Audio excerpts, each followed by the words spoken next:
네, 반갑습니다. 상하주 투자 아침반 MBN골드의 상하준 매니저입니다. 여러분들 한 주의 시작도 여러분들과 함께 이렇게 또 증시템 그리고 투자 아침반 통해서요. 시장에 대한 내용들 그리고 이 시각 특징주 그리고 여러분들이 아셔야 되는 핵심 종목까지 같이 좀 풀어드리도록 하겠습니다. 자, 일단은 제가 지난 방송에서도 말씀드렸다시피 역시나 미장에 대한 흐름들이 우리 시장에 고스란히 다 반영이 되고 있습니다. 나름대로 우리 시장 코스피 지금 4%대, 코스닥 2.8%대 움직임이 나와주고 있고요. 아무래도 다소 이제 개인들의 매도와 그리고 외국인들과 기관들의 순매수가 들어오면서 같이 또 수급에 대한 순환매가 좀 이뤄지고 있다라고 말씀을 드리고 싶은데 사실 이런 흐름들이 나오게 되면 여러분들이 고민하시는 게 개인들의 매도 야 그냥 전체적으로 다 크게 샀으면 좋겠는데 누구는 사고 누구는 팔고 이 수급의 변동성 이거 어떻게 확인해 봐야 되나 우리 시장 5,300선 다시 지켜낼 수 있을까 이거에 대한 우려가 좀 있으실 것 같아서 이 수급에 대한 흐름들을 어떤 이유 때문에 그런지 좀 풀어드리도록 하겠습니다. 자, 일단 결과적으로 개미들 우리 개인 투자자들 이 매도하는 이유들은요 결과적으로는 공포에서 안도 그러니까 지난주에 시장이 좀 밀리고 주춤했다 보니까 매수 사이드카, 매도 사이드카 변동성이 어마어마했어요. 그렇다 보니까 오늘 시장 월요일 출발하자마자 미장에 대한 안도, 비트코인 반등, 그죠? 게다가 지금 일본 정부에서도 뭐 자민당의 승리, 뭐 이런 얘기들이 나오다 보니까 아무래도 시장에서는 한국 증시의 상승에 안도하는 개인 투자자들의 매도가 좀 일부 나오고 있다. 좀 이렇게 보시면 될 것 같습니다. 아무래도 좀 매도할 수밖에 없게끔 지난날의 낙폭을 일부 만회하는 종목들도 많이 나오고 있고 그 이상으로 흐름을 만들어내는 종목들도 많이 나오고 있다 보니까 개인들은 언제나 그렇듯 안도하면서 약간 차익 실현을 좀 하는 그런 움직임들이 나오고 있어서 개인들의 매도가 이어지고 있다. 이렇게 보시면 좋을 것 같고요. 저는 지금 개인들의 매도보다도 중요한 건 외인들의 수급들을 한번 보자. 그러니까 외인들의 장바구니를 한번 쏙 하고 들여다봐야 된다. 이런 말씀을 좀 드리고 싶습니다. 아무래도 이제 개인들이 팔게 되면 그거를 누가 받느냐 그게 가장 중요한데 오늘은 외인과 기관들이 코스피 시장 쌍끌이로 받아주고 있죠. 사실 지금 시점에서 뭘 받느냐 일단 가장 중요한 건 당연히 반도체 사이클에 대한 기대감이 있을 것 같습니다. 아무래도 주말 중에도 계속해서 이야기 나왔던 게 HBM에 대한 부분들 뭐 엔비디아의 차세대 칩에 대한 이 루빈에 대한 것도 삼성전자와 SK하이닉스가 단독 공급한다 이야기 나왔고 삼성전자도 설 연휴 이후에 HBM4 양산을 본격화한다 이야기 나왔고요. 그것뿐만 아니고 낸드 가격도 10년 만에 사상 최대폭으로 가격이 올랐다. 지금 완벽하게 공급자 우위 시장이다 라는 시장의 전망들이 계속 나오고 있는 상황이다 보니 이 반도체 시장에 대한 시장 기대감들이 이 관련주, 반도체, SK하이닉스, 삼성전자 또는 소부장 기업들한테 수급이 쓸려 들어갈 수밖에 없는 상황이고요. 게다가 지난 미국 증시에 대한 흐름도 반등을 만들어줬던 건 결국에는 엔비디아 CEO 가죽 잠바 입고 나오는 젠스당 CEO가 CNBC와의 인터뷰에서 AI 투자는 지금부터가 시작이고 우리는 금강을 캐기 위해서 투자하는 단계에 있기 때문에 금강만 캔다라 그러면 문제될 게 없다. 이거에 대한 우려를 할 필요가 없다. 이런 얘기를 하고 있다 보니까 전반적으로 반도체 사이클에 대한 업황이 비교적 좀 다시 한번 재평가가 되면서 빠질 이유가 없네. 계속해서 좋은 시장이 나오겠네. 이런 기대감들이 좀 일부 반영이 되고 있는 것 같습니다. 게다가 지금 이번 주도 역시나 실적 시즌이 계속해서 이어지죠. 이번 주 같은 경우에는 뭐 하나 에어로스페이스라든가 뭐 두산에너빌리티라든가 여러분들이 아시는 대형주들에 대한 실적 발표도 예정이 돼 있고요.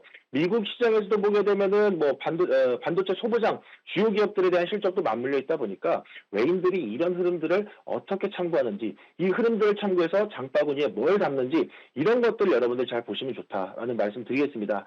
다만 이제 그래도 우려사항을 좀 같이 찝어드리자라 그러면 이번 주에 원래 나왔어야 됐던 고용보고서 이번 주에 밀려서 나오고요. CPI 지표 나오고요. 게다가 우리나라도 다음 주 월, 화, 수 설 연휴로 좀 쉬어가는 흐름들이 있다 보니까 외국인들이 지금 매수하는 부분들이 연속성이 있는지를 좀 보셔야 돼요. 그러니까 지금 담았던 반도체를 내일 또 담는지 연휴가 시작되게 되면 자금을 빼야 되는 마지막 마지노선인 수요일에도 매수하는지 이 흐름들을 보시고 대응하셔도 늦지 않다. 그렇기 때문에 그 흐름들을 여러분들이 보시면서 안전하게 좀 옥석 가리셔서 저감에서 대응을 해보시는 게 좋을 것 같다. 저는 이렇게 말씀드리도록 하겠습니다.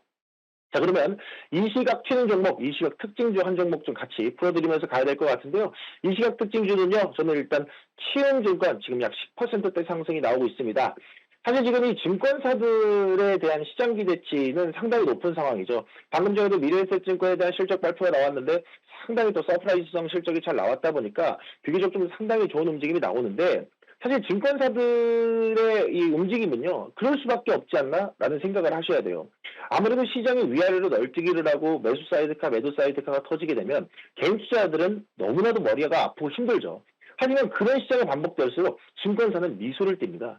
매도 사이드카가 걸리는 매수 사이드카가 걸리도 어쨌든 시장의 변동성이 커진다는 것은 저가 매수하려는 심리들과 고점에서 매도하려는 심리들 또는 뭐 손절 매도가 나오든 익절 매도가 나오든 어쨌든 시장의 거래량이 폭증한다는 부분들은 당연히 증권사 입장에서는 매출에 대한 확대가 더욱더 커진다는 거죠. 매출에 대한 확대가 일어난다는 거죠.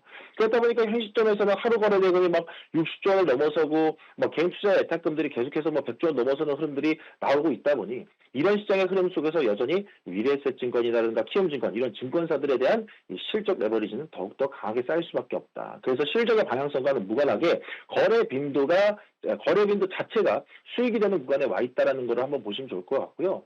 게다가 키움증권 같은 경우에는 과거에는 장이 안 좋으면 고용예탁금이 빠져나가는 게 리스크였어요. 근데 이제는 아예 체제를 바꿔서 종합 자산관리 체제를 좀 바꿨습니다. 그렇다 보니까 변동성이 커져서 주식하기가 좀 어렵다 그러면 고객들이 돈을 빼기보다는 키움증권 안에서 뭐 발행어음이라든가 채권 같은 안전자산으로 이동하는 체제로 구축을 해놨다 보니까 지금 시점에서는 키움증권도 뭐 포트폴리오 다변화를 통해서 증시에 대한 변동성이 흔들리지 않고 꾸준하게 또 실적을 쌓아갈 수 있는 뭐 브로커리지 수익을 극대화하고 뭐 동시에 자산관리 부분에서 수익을 쌓아가면서 양수겸장의 기회를 만들어가고 있기 때문에 키움증권 같은 경우 더욱더 좀 더 강한 기대감을 좀 실어볼 수 있지 않을까 하는 말씀을 드리면서 이 시각 특징주 정리해드리도록 하겠습니다. 자, 그럼 한 종목 리뷰하고요. 한 종목 여러분들에게 좀 추천을 좀 드리도록 하겠는데요. 오늘의 리뷰 종목은요. 헥토파이낸셜 이야기를 좀 해드려야 될 것 같습니다. 제가 최근에 헥토파이낸셜 역시나 뭐 토큰 증권 시장과 이 스테이블코인 시장에 대한 기대감들을 주가에 한번 좀 반영할 수 있으니 기대해 보셔라라고 말씀을 드렸죠. 목표 주가에 딱 400원 모자랍니다. 400원. 그래서 이 목표 주가에 도달하기 전에 여러분들한테 먼저 선 리뷰를 좀 해드리고자 하는 건데요. 결과적으로는 글로벌 스테이블 코인 시장이 열릴 때 반드시 거쳐야 되는 돈의 톨게이트가 헥토파이낸셜이라고 말씀드렸습니다. 동사는 이미 USDC, 그러니까 서클의 페이먼트 네트워크 인프라 구축을 완료하면서요. 단순한 기대감을 넘어서 현실체, 실체가 있는 기업으로 성장했다는 거죠. 그래서 최근에 뭐 이슈들 나온 거 보니까 시장의 평가도 스테이블 코인 정산의 핵이다라는 별명까지 붙여주면서 헥토파이낸셜에 대한 이 위치를 상당히 또 경쟁력을 높게 평가하는 모습들이 많이 나왔는데요.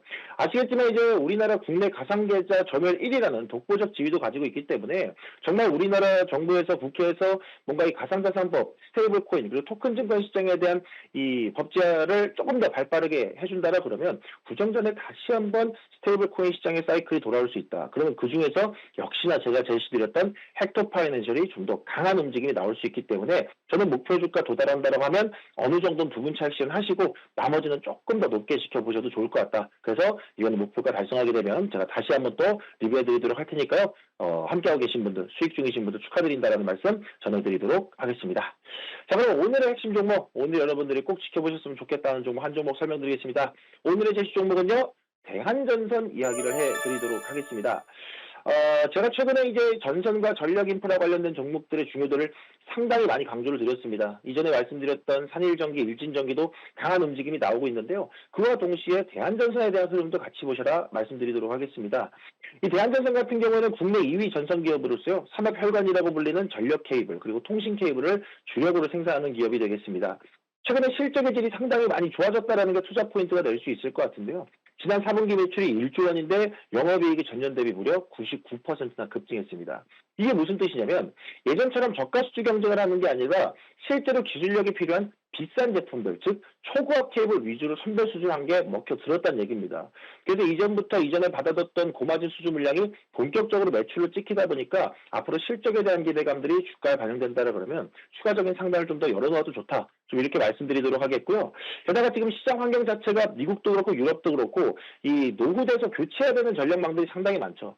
게다가 실제로 빅테크 기업들이 AI 데이터 센터에 대한 투자 이야기들을 계속해서 하고 있는 상황이다 보니까 이 흐름들을 고려한다 그러면 지금까지 받아둔 수주뿐만 아니고 2027년까지는 최소한 2027년까지는 이 공급자 우위 시장이 계속 이어질 수 있다는 기대감 대한전선이 충분히 주가에 반영할 수 있다. 이렇게 정리해드리도록 하겠습니다. 게다가 뭐 미래 시장을 놓고 봤을 때 해외에 대한 수출 말고도 국내 시장에서에 대한 모멘텀도 많죠. 우리 국가에서 추진하고 있는 뭐 서해안 에너지 고속도로라든가 뭐 반도체 클러스터 이런 쪽에도 역시나 전력 설비 수요가 계속해서 폭증하고 있기 때문에 해외는 물론 국내 시장까지 같이 좀 수혜를 입을 수 있는 대한전선 저는 지금 여러분들이 매수 포인트 기대해볼 만하다 말씀드리도록 하겠습니다. 자, 그래서 매수가는요 현재가 한 31,400원 이 정도 충분히 가능하다 말씀드리겠고요. 단기 목표가 36,000원 3,000원, 손절가는 26,000원 제시를 해드리도록 하겠습니다. 자, 오늘 여기서 못다한 이야기들은요, 제가 실시간으로 네이버 밴드와 텔레그램에 올려드리면서 수혜주까지 같이 정리해드리고 있습니다. 아직 가입 안 하신 분들 무료 가입이니까 가입하셔서 편안하게 내용 받아보시면 좋을 것 같고요. 남은 시간도 증시템과 함께 성공 투자하시고 저는 내일 이 시간에 또 인사드리도록 하겠습니다. 감사합니다.